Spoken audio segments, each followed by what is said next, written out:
neutrality, and I've always thought this too, it's really a substitute for trust, and that we cannot sort of fetishize that.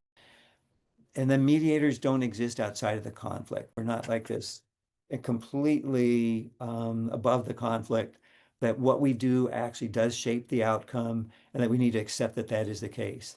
I think we're really interesting, he and Jacqueline von Guzman, they validate roles for chaotic and strategic disruption. So they say too often we're afraid of conflict, and we need to recognize that without conflict, necessary change cannot occur.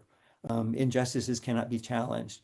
And what's kind of interesting, they're, they clearly prefer the strategic disruption, but can recognize how, if you are a member of a marginalized group, that chaotic disruption may be the only way that you can cause attention, that you can actually draw attention to your cause.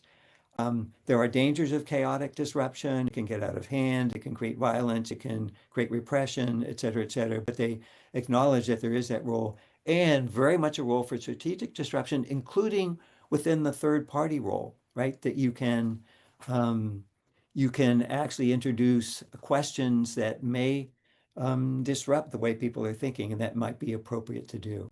Now, all of these people that I'm talking about all understand that there is an element, and I'm going to use terms impartiality or co-partiality, sometimes people talk about, that if you are seen as too far outside of that, you're not actually going to play a third party role.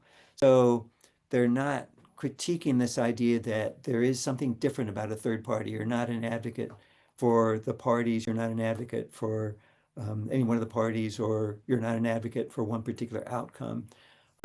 But you can't just sort of accept this sort of mantle of neutrality and have a pretense that that's going to be sufficient for the work that you're doing.